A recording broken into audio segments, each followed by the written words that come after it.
சங்கீதம் 112 வல்லமையான ஆசீர்வாத ஜெபம். வேதத்தில் 2 சங்கீதங்கள் இருக்கிறது. தேவ ஜனத்தினுடைய குடும்பத்தினுடைய ஆசீர்வாதம், அது மட்டும் அல்லாமல் அவர்கள் தலைமுறையின் ஆசீர்வாதம், அவர்களுடைய குடும்பத்தில் ஆஸ்தியும் ஐஸ்வர்யத்தையும் கொண்டு வருகிற ஒரு ஆசீர்வாதம். இன்றைக்கி நிறைய பேர் நினைக்கிறாங்க, நான் கிறிஸ்துவை பின்பற்றுக்கிறேன், அதனால் நான் சிலுவையை மட்டும் நான் சுமப்பேன், அதனால் என் வாழ்க்கையில் மாற்றமே இருக்காதுன்னு நினைத்து கொண்டு இருக்கிறாங்க.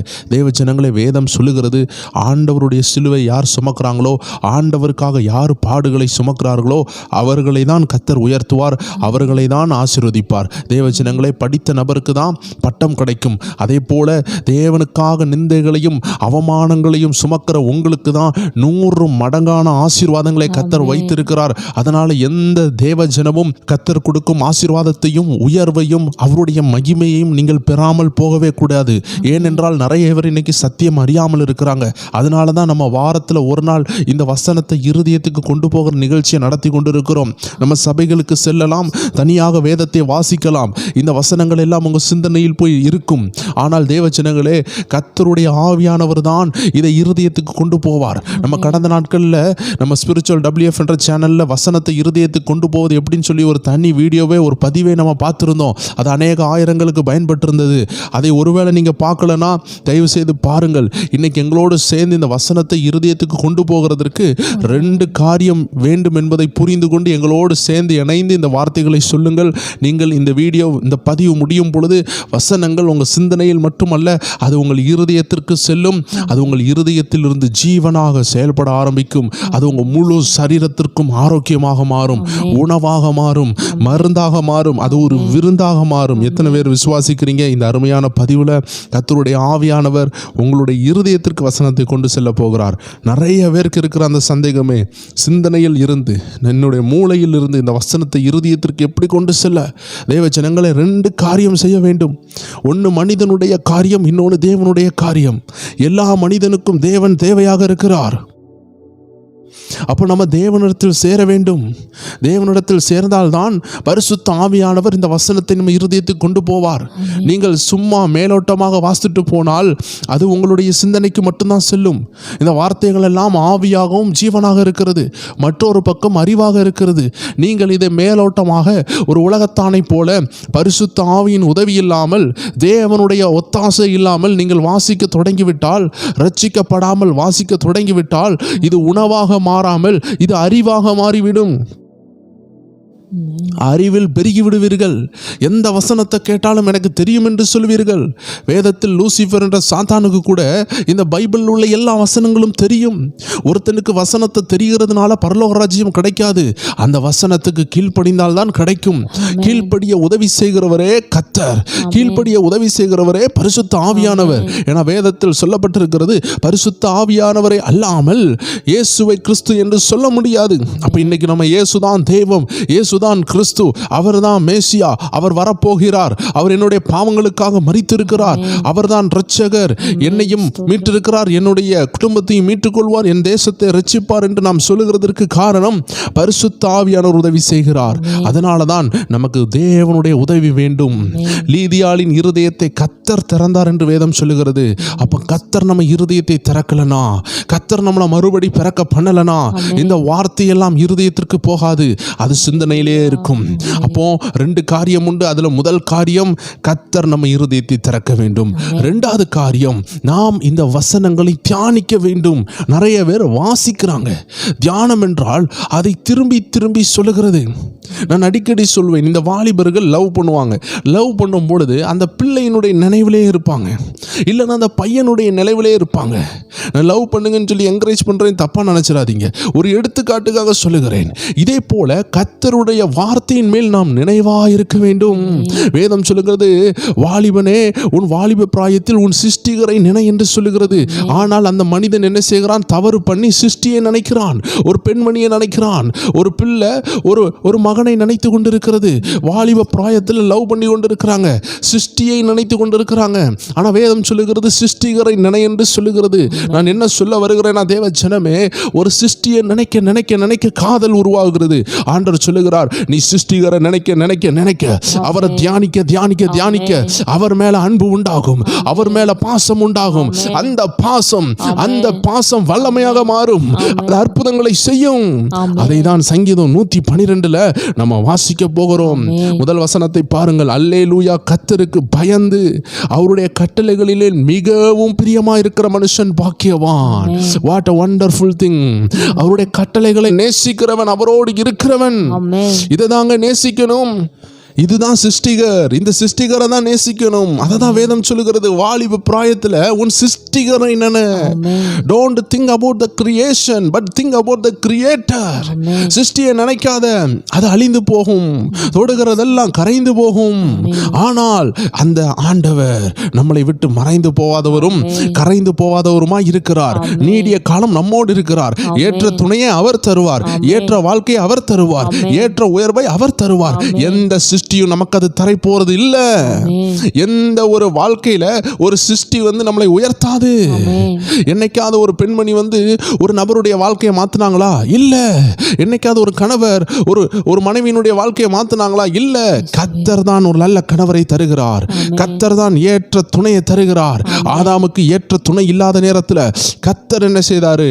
ஏற்ற துணையை கொடுத்தாரு. தேவ ஜனங்களே, நம்ம வாழ்க்கையை மாத்த போகிறது கர்த்தர்.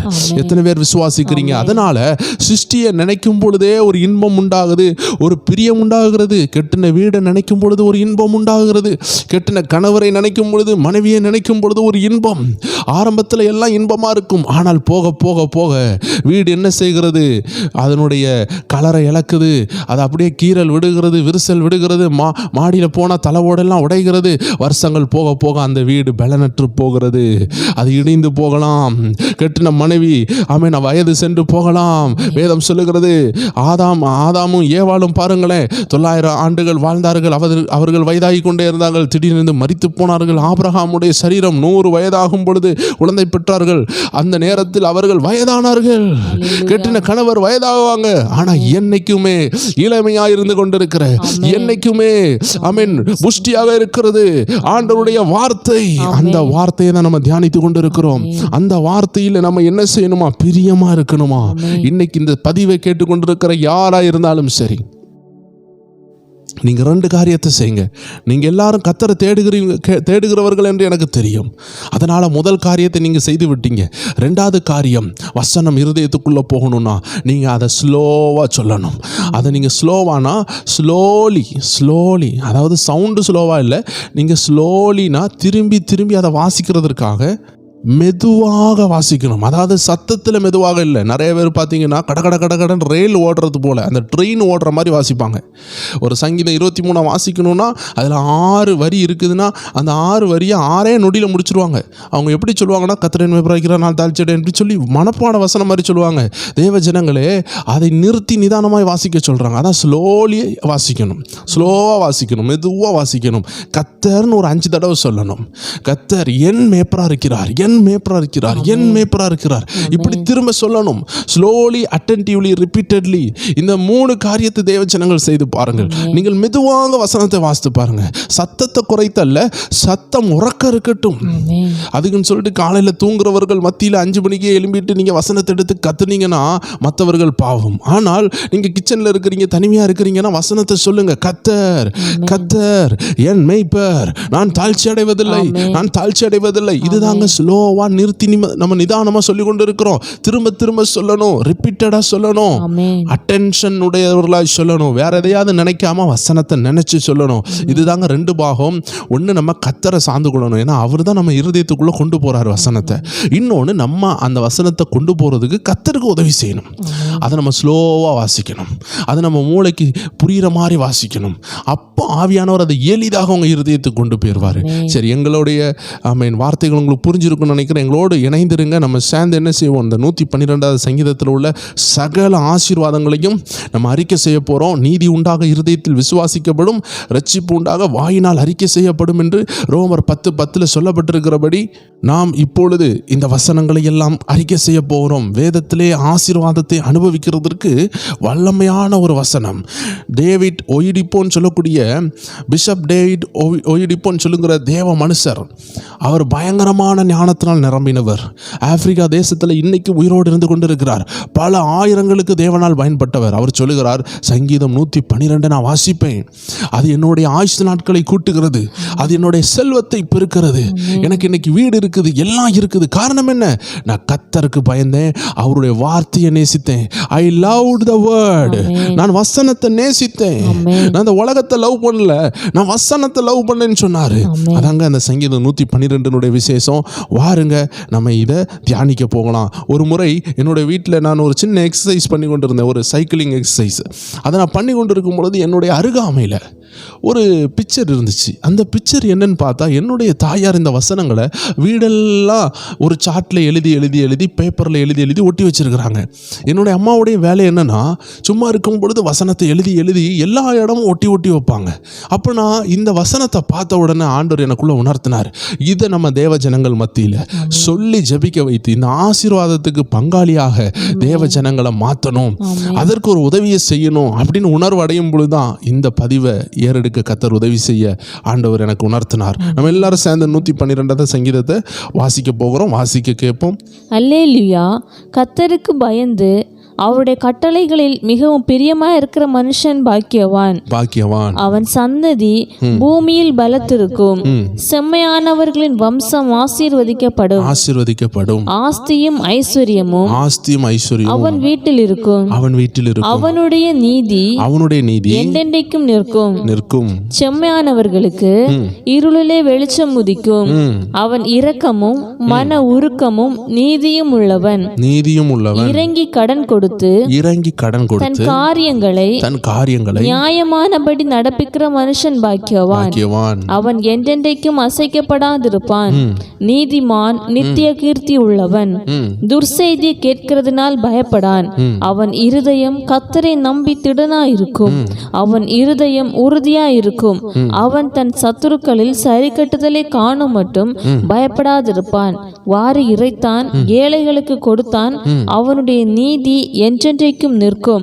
அவன் கொம்பு மகிமையாய் உயர்த்தப்படும். துன்மார்க்கன் அதை கண்டு மனமடிவாகி தன் பற்களை கடித்து கரைந்து போவான். துன்மார்க்கருடைய ஆசை அழியும். அல்லேலூயா. எல்லாரும் சேர்ந்து ஒரு அல்லேலூயா சொல்லலாமே. தேவ ஜனங்களே, அற்புதமான சங்கீதம் எடுத்து வாசித்துருங்க. அழியா சொத்து. பேங்க்ல போட்டா சில நேரம் பேங்க்ல போட்ட காசு பேங்க் திவால் ஆயிட்டுனா அவ்வளோ பணம் நஷ்டம் ஆயிரும். கவர்மெண்ட் அதை சரி செய்கிறதுக்கு அவ்வளோ திணறும். யோசித்து பாருங்களேன், நம்ம காசு என்னைக்குனாலும் அழிந்து போகலாம். நம்மளுடைய சரீரத்தில் உள்ள சுகம் என்னைக்குனாலும் அழிந்து போகலாம். ஒரு வியாதி வந்தால் நம்ம அழிந்து போகலாம். ஆனால் என்றும் அழியாமல் நம்மளை இளமையாக வைத்திருக்கிற, நம்மளுடைய உள்ளத்தை இளமையாக வைத்திருக்கிற, நம்ம குடும்பத்தை ஆரோக்கியமாக வைத்திருக்கிறது தேவனுடைய வார்த்தை. அந்த வார்த்தையில் அவ்வளோ வல்லமை இருக்கு. அது உங்க இருதயத்துக்கு கொண்டு போங்க. கொண்டு போனா இலை உதிராது இருக்கிற பச்சையான மரத்தை போல இருப்பீங்க. உங்க காலத்தில் நீங்க செய்ய வேண்டியதெல்லாம் செய்வீங்க. யார் இதை செய்வா? அந்த இரவும் பகலும் தியானிக்கிறவன். அவன் செய்வதெல்லாம் வாய்க்கும். அவன் இலை உதிராது இருக்கிற மரத்தை போல் இருப்பான். எத்தனை பேர் விசுவாசிக்கிறீங்க? இந்த வசனத்தை வாசிக்க வாசிக்க வாசிக்க அதுல உள்ள ஜீவன் வல்லமை அளவற்றது. அது ஒருத்தருக்கு மட்டுமல்ல, இந்த உலகத்துல மனுஷனா பிறந்த யாரா இருந்தாலும் சரி. 112 சங்கீதம் எடுத்தால் எல்லாருக்கும் ஒரே சங்கீதம் தான், ஒரே வசனம் தான். எல்லாரும் அந்த ஒரு வசனத்திலிருந்து ஜீவனை பெறுகிறாங்க.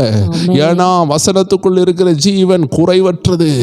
அது வந்து கொண்டே இருக்குது. 10 பேருக்கு மட்டும் தான் ஆசீர்வாதத்தை கொடுப்பேன் அது சொல்லல.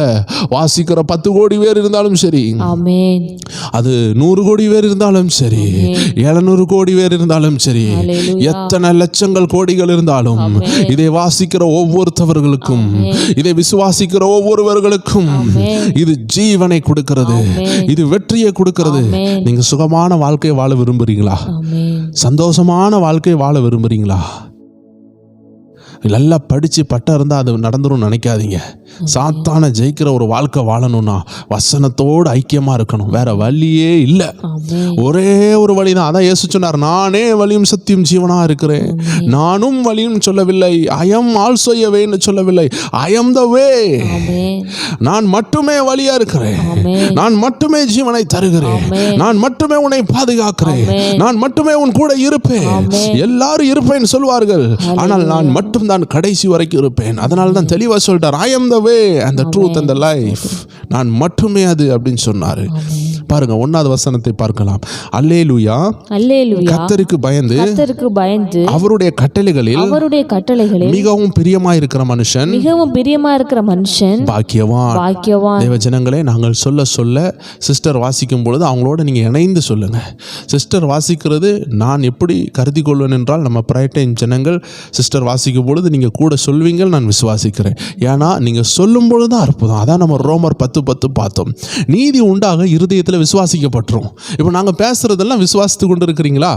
ஆனால் ரட்சிப்பு உண்டாக வாயினால் அறிக்கை செய்யப்பட வேண்டும். விடுதலை உண்டாகணும், நீதி உண்டாயிரும். ஆண்டவருக்கு முன்னாடி அது நீதியா இருக்குது. நீங்க ஒரு வசனத்தை விசுவாசிக்கும் பொழுது என்ன தெரியுமா ஆகுது? ஆண்டவர் உங்களை ஒரு நீதியா பார்க்குறாரு. ஓகே, என் பிள்ளை தேறிடுவான், என் பிள்ளை உயர்ந்துருவான்னு நினைக்கும் பொழுது நம்ம ஃபெயில் ஆகிட்டா என்ன ஆயிரும்? உங்கள் பிள்ளை நல்லா வந்துருவான்னு நினைக்கும் பொழுது அப்படியே 2 வாரம் சபைக்கு உங்கள் பிள்ளை வராத பிள்ளை சபைக்கு வருது. 3வது வாரம் நீங்கள் நினச்சிட்டு இருக்கிறீங்க இன்னைக்கு வந்துடுவான், தேறிடுவான், அப்படியே வந்து நல்ல ஒரு மாற்றம் வந்துடும் நினைக்கும் பொழுது அவன் திரும்பியும் சபைக்கு வராமல் ஒரு 6 மாதம் கட்டடிச்சிட்டா என்ன ஆயிரும்? நல்லா படிச்சுட்டு இருக்கிறவன் திடீர்னு ஃபெயில் ஆகிட்டே இருந்தால் எப்படி இருக்கும்? இதே போல தான் நீதி உண்டாகிறது மட்டுமல்ல, ரட்சிப்பு உண்டாகிறதுக்கு நம்ம வழிகளை திறக்கணும். இது நம்ம கரத்தில் இருக்கு. வாயை திறந்து அறிக்கை பண்றது நம்ம கையில் இருக்கு. இது கர்த்தர் உங்களை அவர் தானாக செய்ய முடியாது. அவர் உங்களை பிதுக்கி இதை நீ செய்யணும் உங்களை கட்டாயப்படுத்த மாட்டார், யாரையும் ஃபோர்ஸ் பண்ண மாட்டார். ஆவியானவருக்கும் அசுத்த ஆவிக்கும் உள்ள வித்தியாசம் என்னன்னா, அசுத்த ஆவி வந்து டார்ச்சர் பண்ணும், ப்ரெஷர் பண்ணும், செய்ன்னு சொல்லும். நம்ம ஆவியானவர் விரும்புனா செய்ன்னு சொல்லுவாரு. உனக்கு ஆசீர்வாதம் மகளே, உனக்கு ஆசீர்வாதம் தான் மகனே, ஆனா நான் உன்னை கட்டாயப்படுத்த முடியாது. அது உன்னுடைய ஃப்ரீ வில், அது உன்னுடைய சுயசித்தம். ஆனா பிசாசு சொல்லும், பாவம் செய், தப்பு பண்ணு, தற்கொலை பண்ணு, இச்சையானதை பாரு. இது வந்து பிசாசு ப்ரெஷர் பண்ணுவான், அவன் தான் பொசஸ் பண்ணுவான். ஆனால் தேவன் அப்படி செய்ய மாட்டார். அதனால் தேவஜனங்களே, விசுவாசத்து கொண்டு மட்டும் இருக்காதீங்க, வாயை திறந்து அறிக்கை செய்யுங்க. அதனால் எங்கள் கூட சேர்ந்து என்ன செய்யுங்க? 2வது விஷயத்தை நீங்கள் செய்யணும். முதல் விஷயம், விசுவாசத்து கொண்டு இருக்கிறீங்க, நல்லா கேட்குறீங்க, விசுவாசிக்கிறீங்க. ஆனால் ஒரு அற்புதத்தை கிரியேட் பண்ணணும்னா வாயை திறந்து கட்டளையிடணும். நான் இன்னும் அதிகமாக விளக்க விரும்பவில்லை. நம்ம வேதத்தை டக்குன்னு என்ன செய்வோம்? வாசித்து அதனுடைய ஆசீர்வாதத்தை சுதந்திரிக்க போகிறோம். அல்லேலூயா, கர்த்தருக்கு பயந்து அவருடைய கட்டளைகளில் மிகவும் பிரியமா இருக்கிற மனுஷன் பாக்கியவான். நான் மிகவும் பிரியமா இருப்பேன். பிரியமா இருக்கிறவங்க இருக்காங்க. நான் மிகவும் பிரியமா இருப்பேன். நான் தனி கேட்டகரி. நான் வந்து எல்லாரும் போல அல்ல. நான் ரொம்ப நேசிப்பேன் ஆண்டவரே. ரொம்ப ஒட்டி இருப்பேன் ஆண்டவரே. நான் உங்க கூடயே இருப்பேன். அப்படிப்பட்டவனுடைய ஆசீர்வாதம் தான் 2வது வசனம் சொல்லுகிறது. அவன் சந்ததி பூமியில் பலத்திருக்கும். எல்லாரும் சொல்லுங்க, என் சந்ததி பூமியில் பலத்திருக்கும். இதை கேட்கிறவர்கள்ல திருமண தடை இருந்து, குழந்தை பாக்கிய தடை இருந்து, குடும்பத்தில் ஒரு ஆசீர்வாதம் இல்லாம, சந்ததி ஆசீர்வாதம் இல்லாம இருக்கிறீங்கன்னா, நீங்க செய்ய வேண்டியது கர்த்தருடைய பிரமாணத்துல பிரியமா இருங்க. அவருடைய கட்டளைகள்ல பிரியமா இருந்தீங்கன்னா சந்ததி ஆசீர்வாதம் உண்டு. என வேதம் சொல்லுது பாத்தீங்களா? அவன் சந்ததி பூமியில் பலத்திருக்கும். செம்மையானவர்களின் வம்சம் ஆசீர்வதிக்கப்படும். சொல்லுவோமா? என் சந்ததி பூமியில் பலத்திருக்கும். பயந்து போய் இருக்காது. பலவீனமா இருக்காது. ஸ்ட்ராங்கா இருப்பாங்க.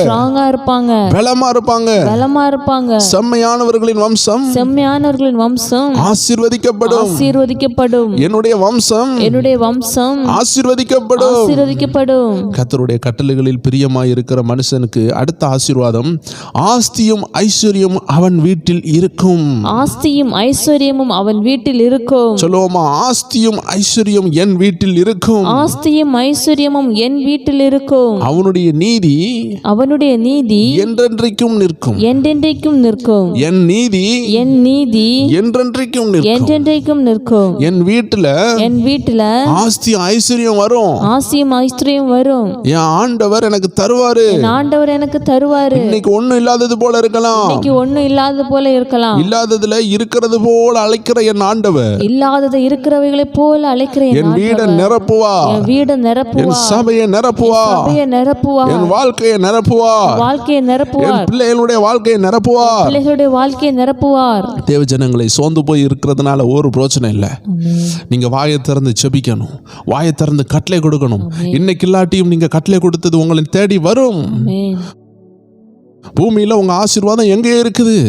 நீங்க அதை கூப்பிடணும். வா என் ஆசீர்வாதமே என்கிட்ட வா. ஏன் மறைந்திருக்கிற?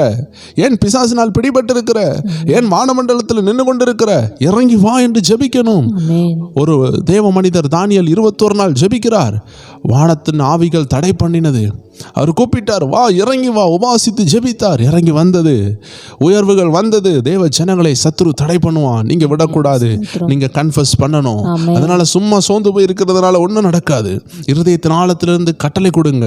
4வது வசனம் சொல்லுகிறது, செம்மையானவர்களுக்கு இருளிலே வெளிச்சம் உதிக்கும், இருளிலே வெளிச்சம் உதிக்கும். அவன் இரக்கமும் மன உருக்கமும் நீதியும் உள்ளவன், அவன் இரக்கமும் மன உருக்கமும் நீதியும் உள்ளவன். செம்மையான நபராகிய எனக்கு, செம்மையான நபராகிய எனக்கு இருளிலே வெளிச்சம் உதிக்கும், வெளிச்சம் உதிக்கும். இயேசுவின் இரத்தத்தினால் கழுவப்பட்ட எனக்கு, இயேசுவின் இரத்தத்தினாலே கழுவப்பட்ட எனக்கு இருளிலே வெளிச்சம் உதிக்கும், இருளிலே வெளிச்சம் உதிக்கும். நான் இரக்கமுள்ளவனாய் இருப்பேன், நான் இரக்கமுள்ளவனாய் இருப்பேன். நான் மனம் உருக்கமுள்ளவனாய் இருப்பேன், நான் மன உருக்கமுள்ளவனாய் இருப்பேன். நீதி உள்ளவளாய் இருப்பேன், நீதி உள்ளவளாய் இருப்பேன்.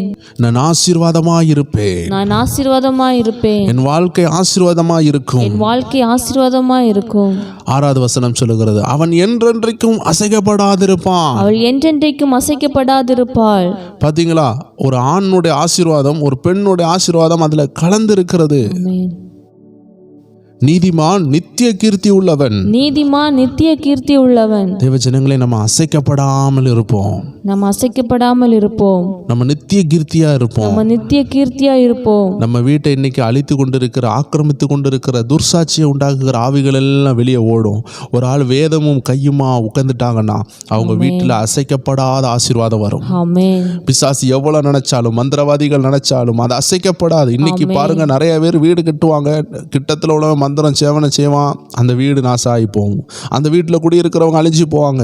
ஒரு மனுஷன் ஒரு பிஸ்னஸை தொடங்குவான், எய்த்தாக்கில் இருக்கிறவன் அவனுக்கு விரோதமாக ஏதாவது செய்வான், அந்த பிஸ்னஸ் அப்படியே நாசமாகி போகும். காரணம், அவங்க அசைக்கப்பட்டு போனாங்க. ஏன் அசைக்கப்பட்டாங்க? கர்த்தருடைய பர்வதத்தில் இல்லை, அவங்க கர்த்தருடைய அந்த கற்பாறையின் மேலே இல்லை, வசனத்திற்கு மேலே இல்லை. வேதத்தில் கூட கற்பாறை மேலே இருந்த வீடு மண்ணின் மேலே இருந்த வீடை பற்றி சொல்லுகிறது. கற்பாறையின் மேலே இருந்த வீடு அசைக்கப்படவே இல்லை. இன்னைக்கு ஆண்டு சொல்லுகிறார், கற்பாறையின் மேலே மட்டுமல்ல, இந்த வசனத்தை ரொம்ப நேசிக்கிறவங்களுக்கு என்ன நடக்கும்னா, நீங்க அசைக்கப்படவே மாட்டீங்க, உங்களுக்கு நித்திய கீர்த்தி இருக்கும். பல 100 ஆண்டுகள் ஆனாலும் சொல்லுவாங்க, அவங்க தேவ பிள்ளைகள், அந்த தேவ சந்ததின்னு சொல்லுவாங்க. அதனால சொல்லுவோமா, நான் அசைக்கப்படுவதில்லை, நான் அசைக்கப்படுவதில்லை, எனக்கு நித்திய கீர்த்தி உண்டாகும், எனக்கு நித்திய கீர்த்தி உண்டாகும், எனக்கு நித்தியமான பேர் உண்டாகும், எனக்கு நித்தியமான பேர் உண்டாகும், எனக்கு ஒரு நல்ல பேரை கர்த்தர் தருவார், எனக்கு ஒரு நல்ல பேரை கர்த்தர் தருவார், எனக்கு நல்ல சாட்சியை தருவார், எனக்கு நல்ல சாட்சியை தருவார், நல்ல உயர்வு உண்டாகும், நல்ல உயர்வு உண்டாகும். இன்னைக்கு ஒண்ணும் இல்லாம இருக்கலாம், இன்னைக்கு ஒண்ணும் இல்லாம இருக்கலாம், ஆனா நான் கர்த்தரோடு இருக்கிற உறவுல இருக்கிறதுனால, ஆனா நான் கர்த்தரோடு உள்ள உறவுல இருக்கிறதுனால, நான் கர்த்தரோடு ஒரு பாசத்துல இருக்கிறதுனால, நான் கர்த்தரோடு ஒரு பாசத்துல இருக்கிறதுனால, நான் கர்த்தருடைய கட்டளைகள்ல மிகவும் பிரியமா இருக்கிறதுனால, கர்த்தருடைய கட்டளைகள்ல மிகவும் பிரியமா இருக்கிறதுனால, நான் அசைக்கப்பட்டு போவதில்லை, நான் அசைக்கப்பட்டு போவதில்லை, நான் நித்திய கீர்த்தி உள்ளவனாய் இருப்பேன், நான் நித்திய கீர்த்தி உள்ளவனாய் இருப்பேன். துர்செய்தியை கேட்கிறதினால் பயப்படான். தேவஜனங்களே, இந்த வசனத்தை ரொம்ப நேசிக்கிறவங்களுக்கு நிறைய ஆபத்துகள் வரும், ஆனா அவங்க பயப்படவே மாட்டாங்க. ஏன்னா அவங்களுக்கு சாதகமாக தான் எல்லாமே நடக்கும். என்னுடைய சிறு வயதிலிருந்து நான் ஒரு விஷயத்தை பார்க்குறேன். இந்த அன்பாக இருக்கிற பெட் அனிமல்ஸ் இருக்கும், பெட் அனிமல்ஸ், வளர்ப்பு பிராணிகள், அது ரொம்ப நாள் வாழும். எங்கள் ஊரில் ஒரு நாய் வந்து ரொம்ப அன்பாக இருக்கும். எந்த குட்டி நாய் கடி வாங்கினாலும் அந்த பெரிய நாய் போய் மற்ற ரவுடி நாய்களை விரட்டும். அந்த நாய்க்கு நாங்கள் வச்ச பேர் அன்பின் நாய். அது ரொம்ப அன்பாக இருக்கும். அதே ஊரில் மோசமான ஒரு நாய் உண்டு. அதுனா பயங்கரமான நாய், எல்லாரையும் கடிக்கும். அந்த நாய் பார்த்தீங்கன்னா திடீர்னு ரயில்வே ட்ராக்கில் அடிபட்டு ட்ரெயின் ஏறி செத்து கிடந்துச்சு. காரணம் என்னென்னா, அடுத்தவனை கடிக்கணும், அடுத்தவனை விரட்டணும், என் எல்லைக்குள்ளே வந்துட்டான்னு சொல்லிட்டு அது வேகமாக போகும்பொழுது ட்ரெயின் இடித்து செத்துட்டு. ஆனால் அதே அன்பின் நாய் இன்னொன்று வளர்ந்துச்சு. அது ரொம்ப அன்பாக இருக்கும். அது தெருவில் ரொம்ப பெரிய நாயாக இருக்கும். அது யாரையும் விரட்டாது, யாரையும் கடிக்காது. ஏன்னா உள்ளே என்ன இருக்குது, சமாதானம் இருந்துச்சு. அப்போ அன்பு இருக்கிற இடத்துல நீடிய நாட்கள் இருக்குது. இது ஒரு விலங்குகிட்டே நம்ம பார்க்க முடிகிறது. ஒரு நபர்களுக்குள்ளாடி என்ன ஆகுது, ஒரு அன்பு இருந்துச்சுன்னா மாற்றங்களை நம்ம பார்க்க முடிகிறது. அப்போ துர்செய்தியை கேட்டாலும் பயப்பட மாட்டான். ஏன்னா உள்ள அன்பு இருக்கிறதுனால, உள்ள வசனம் இருக்கிறதுனால அவனுக்கு சாதகமாக எல்லாம் நடக்கும். எத்தனை பேர் விசுவாசிக்கிறீங்க? திடீர்னு ஒரு செய்தி வரும், உங்கள் பிள்ளைகளுக்கு ஒரு விபத்து, உங்கள் குடும்பத்துக்கு ஒரு விபத்து, எந்த செய்தியை காட்டாலும் பயப்பட மாட்டோம். காரணம், நம்ம வசனத்தை மிகவும் நேசிக்கிறோம். ஏன்னா நமக்கு எந்த கேடையும் ஆண்டவர் தேவையில்லாமல் அனுப்ப மாட்டார். அப்படி ஒரு பாடு வருதுன்னா அது எனக்கு பெரிய ஒரு உயர்வாய் மாறும், படியா மாறும், எனக்கு பாதையா மாறும். என்னுடைய பாடு எனக்கு உயர்வா மாறும். அதுல எல்லாம் அறிந்ததுனால அவன் பயப்பட மாட்டான். அவன் இருதயம் கர்த்தரை நம்பி திடமா இருக்குமா? அவன் இருதயம் கர்த்தரை நம்பி திடனா இருக்கும். அவன் இருதயம் எப்படி இருக்குது? கர்த்தரை நம்பி திடனா இருக்குது. அதனால தேவஜனங்களே, துர்செய்தியை கண்டு நம்ம இனி பயப்பட போறதே இல்லை. ஏன்னா நம்ம கர்த்தரை நம்பி இருக்கிறோம். தேவன் அறியாம ஒரு ஆபத்து நடக்காதுங்க. உங்க பிள்ளைக்கு வேலை கிடைக்காம இருக்கா, திருமணம் ஆகாம இருக்கா, பயப்படாதீங்க. நீங்க ஆண்டவர் நேசிக்க ஆரம்பிச்சிருங்க. ஆண்டவருடைய வார்த்தையை நேசிக்க ஆரம்பிச்சிருங்க. ஆண்டவர் எல்லாம் நன்மைக்காக செய்வார். ஒருவேளை அவசரப்பட்டு நீங்க தெரியாம கெட்டி குடிப்பீங்க. அந்த குடும்பத்தில் பயங்கரமான போராட்டத்தில் உங்கள் பிள்ளை திரும்பி உங்கள் வீட்டுக்கு வந்துடும். இல்லைன்னா அங்கே உள்ள போராட்டம் தாங்க முடியாமல் ஒரு தற்கொலை பண்ணால் கூட திரும்பி உங்கள் பிள்ளை கிடைக்காது. நிறைய பேர் இன்றைக்கி பயந்து கொண்டு இருக்கிறாங்க, கவலையோடு இருக்கிறாங்க. எனக்கு பிள்ளை இல்லையே, கல்யாணம் ஆகலைன்னு கவலையோடு இருக்கிறாங்க. ஆண்டவர் எல்லா விஷயத்தையும் நேர்த்தியாக செய்வார். பிள்ளை எல்லாமே இருக்கிறீங்களா, ஜெபிங்க, அதை குறித்து கவலைப்படாதீங்க. சில நேரம் அந்த பிள்ளை பிறந்து மறிக்க வேண்டிய ஒரு சூழ்நிலை இருக்கும். ஆண்டவர் ஒரு 3 வருஷம் கழித்து கொடுக்கலான்னு நினச்சிருப்பாரு. ஏதோ ஒரு ஆபத்து இருக்கும். சில நேரம் 10 வருஷம் சிலருக்கு பிள்ளை இல்லாமல் இருக்கும். அவங்க நினைப்பாங்க ஆண்டவர் எனக்கு தரலன்னு நினச்சிட்டு இருப்பாங்க. தேவ ஜனங்களே, ஆண்டவர் ரொம்ப நல்லவர். ஆண்டவர் விடுதலை ஆக்குவார். ஆண்டருக்கு தெரியும் உங்களுக்கு தடை பிசாசு பண்றானா, ஒரு வேளை ஆண்டர் கொடுத்தாருன்னு வைங்களேன், அந்த பிள்ளை பிறந்திருக்கும். இன்னைக்கு 10 வருஷம் பிள்ளை இல்லாமல் இருக்கிறீங்க. ஆனால் ஒரு பிள்ளை பிறந்து 10 வயசுல இறந்துட்டுனா யோசித்து பாருங்க. நீங்க ஆண்டர்கிட்ட போய் அந்த நேரம் சொல்லுவீங்க, அதுக்கு இந்த பிள்ளையை தராமல் இருந்தால் நல்லா இருக்குமே, ஏன் தந்தீர் ஆண்டவரேன்னு கேட்பீங்க. அப்போ ஆண்டவர் எதை செய்தாலும் நன்மைக்கு செய்றாரு. அதனால தான் இந்த ஆண்டவரை நேசிக்கிறவங்க துர்செய்தியை கேட்கிறதினால் பயப்படான். அவன் இருதயம் கர்த்தரை நம்பி திடமா இருக்கும். இப்ப சொல்லுவோமா, எனக்கு இன்னைக்கு எந்த ஆசீர்வாதம் எல்லாம் தடையா இருக்குதோ, நான் பயப்பட மாட்டேன். என் பிள்ளைகளுக்கு வேலை இல்லாம இருக்கலாம், என் குடும்பத்துல வருமானம் குறைவா இருக்கலாம், எல்லா நாளும் நான் இப்படி இருக்க போறது இல்ல. எல்லா நாளும் எஸ்தர் ஆமா அப்படியே அப்பா இல்லாதவளா ஆதரவற்றவளா இருக்கவில்லை. எல்லா நாளும் எஸ்தர் ஆதரவற்றவளா இருக்கவில்லை. அவள் ராணியாக மாறின நாட்கள் வந்தது. எல்லா நாளும் தாவீது ஆடு மேய்த்து கொண்டே இருக்கவில்லை. அவன் அரசனாக மாறிய நாட்கள் வந்தது. எல்லா நாட்கள் யோசேப்பு குழியில் இருக்கவில்லை. எல்லா நாட்களிலும் யோசேப்பு சிறையிலையும் இருக்கவில்லை. அவன் உயர்த்தப்பட்ட நாட்கள் வந்தது. தேவச்சனமே, ஹல்லேலூயா. அதே போல இன்னைக்கு நீங்க நிந்தனையில இருக்கலாம், ஆனா உங்க உயர்வின் நாட்கள் வரும், உங்க மேன்மை நாட்கள் வரும். அதை நீங்கள் திடமாய் நம்பி இருங்க. அதற்கு முக்கிய காரணம் நீங்கள் கர்த்தரை நம்பி இருக்கிறீங்க. அதனால நீங்க பயப்படக்கூடாது. 8வது வசனம் வாசிக்கலாமா? அவன் இருதயம் உறுதியா இருக்கும். சொல்லுங்களேன், என் இருதயம் உறுதியா இருக்கும். என் விடுதலை வருகிற வரைக்கும், என் குடும்பம் உயர்த்தப்படும் வரைக்கும், என் தேசம் ரட்சிக்கப்படுகிற வரைக்கும், கர்த்தர் என்னை உயர்த்துகிற வரைக்கும், என் வாழ்க்கை மாறுகிற வரைக்கும், அந்த வனாந்தர பயணம் முடிகிற வரைக்கும் இருதயம் உறுதியா இருக்கும். அவன் தன் சத்துருக்களின் சரி கட்டுதலை காணும் மட்டும் பயப்படாதிருப்பான். எனக்கு விரோதமான ஆயுதம் வாய்க்காமல் போகும் மட்டும், நான் பயப்படாமல் இருப்பேன். நான் உறுதியாய் இருப்பேன்.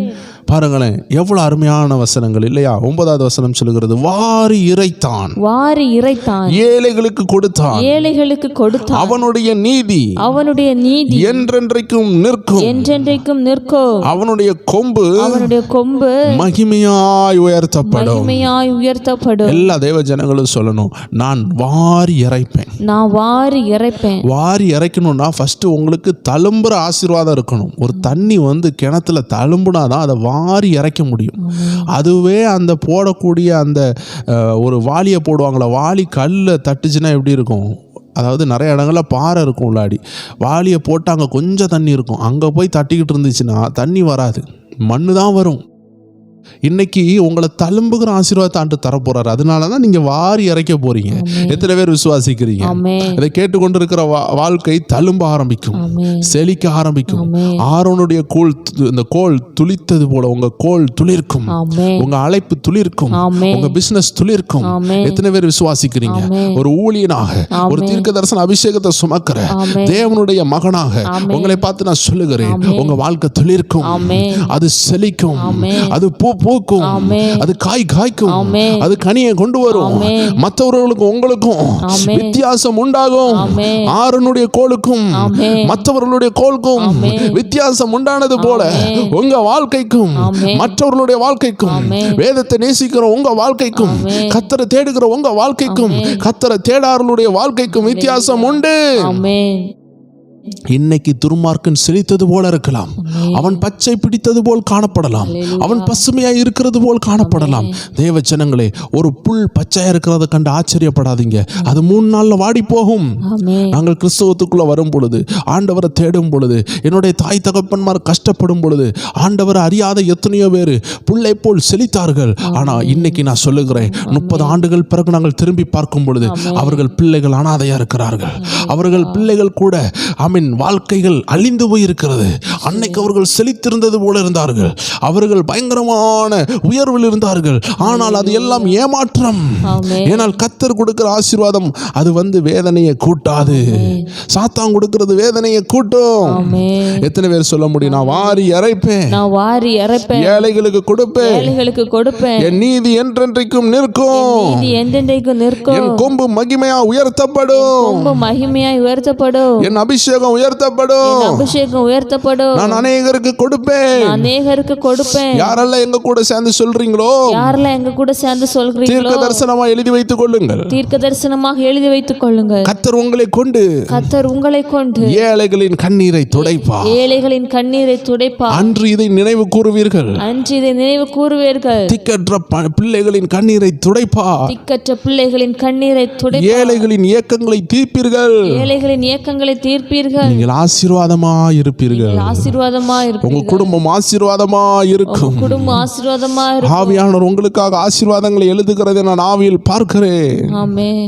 கர்த்தர் உங்களுக்காக ஆசீர்வாதங்களை எழுதி கொண்டிருக்கிறார். கர்த்தர் உங்களுக்காக ஆசீர்வாதங்களை எழுதி கொண்டிருக்கிறார். கர்த்தருடைய ஆவியானவர் உங்களுடைய ஆசீர்வாதங்களை எழுதுகிறார். கர்த்தருடைய ஆவியானவர் உங்களுடைய ஆசீர்வாதங்களை எழுதுகிறார். உங்களுக்கு என்னென்ன வேண்டும் என்று எழுதுகிறார். உங்களுக்கு என்னென்ன வேண்டும் என்று எழுதுகிறார். மொர்தெகாயை பாருங்க தேவ ஜனமே, அவன் தலையில மண்ணை வாரி போட்டு கொண்டிருக்கிறான், கர்த்தருக்காக நிந்தையை சுமக்கிறான். ஒரு நாள் வந்தது, மொர்தெகாய் எதெல்லாம் இல்லாமல் இருந்தானோ அத்தனையும் மொத்தமாக அவனுக்கு கர்த்தர் கொடுத்து ஆசீர்வதித்தார். இன்னைக்கு ஒண்ணும் இல்லாமல் கர்த்தருக்காக நின்று கொண்டிருக்கிற தேவ பிள்ளையே, காத்திருப்பின் காலத்துல இருக்கிற தேவ பிள்ளையே, ஆபிரகாமை போல காத்து கொண்டிருக்கிற தேவ பிள்ளையே, ஆண்டவர் உங்களுக்காக சொல்லுகிறார், கர்த்தர் உங்களுக்கு உருவாக்குனதை உங்க கண்கள் காணவில்லை, உங்க காதுகள் கேட்கவில்லை, அது உங்க இருதயத்தில் தோன்றவில்லை. ஆனால் ஆவியானவர் சொல்லுகிறார், உங்களுக்காக ஆயத்தம் பண்ணப்பட்டிருக்கிறது, உங்களுக்காக அது வந்து சேரும். ஏற்ற நேரத்தில் கர்த்தர் காகங்களை அனுப்புவார், ஏற்ற நேரத்தில் உயர்வுகளை அனுப்புவார், ஏற்ற நேரத்தில் நீங்கள் விடுதலை ஆவீர்கள். கர்த்தர் 40 நாள் தான் மழை பெய்யும்னு சொன்னாரு, ஆனா 150 நாள் பேழைக்குள்ள இருக்க வேண்டிய நிலைமை. கர்த்தர் 400 வருஷம் தான் அடிமைத்தனம் சொன்னாரு, ஆனா 430 வருஷம் அடிமைத்தனம். நீங்க யோசிக்கலாம், ஆண்டவரே ஒரு பிள்ளையை தருவேன்னு சொன்னீரே இத்தனை வருஷமா, ஒரு ஊழியத்தை தருவேன்னு சொன்னீரே இத்தனை வருஷமா, ஒரு உயர்வை தருவேன்னு சொன்னீரே இத்தனை வருஷமா, ஒரு பிசினஸ் தருவேன்னு சொன்னீரே இத்தனை வருஷமா. தேவச்சனமே, அஸ்திபாரம் 10 வருஷமா இருந்துச்சுன்னா உயர்வு 100 வருஷம் நிற்கும். அஸ்திபாரத்தை காட்டிலும் பில்டிங் பெருசா இருக்கா இல்லையா? அப்ப அஸ்திபாரம் போடுறதுக்கே இவ்வளவு நாள் எடுக்கிறாருன்னா உயர்வு எவ்வளவு நாள் இருக்கும் பாருங்க. தலைமுறை தாங்கும் உயர்வு வேணுமா? தலைமுறையாக உங்க பிள்ளைகள் ஆசீர்வதிக்கப்பட்டு தேசத்தை ஆசீர்வாதத்தினால் நிரப்பணுமா? அதற்கு அஸ்திபாரம் போட்டு கொண்டு இருக்கிறீங்க. தாயாரை கர்த்தர் சொல்லுகிறார், நீங்கள் அஸ்திபாரம் போடுகிறீங்க. உங்க கண்ணீர் ஒரு அஸ்திபாரம்.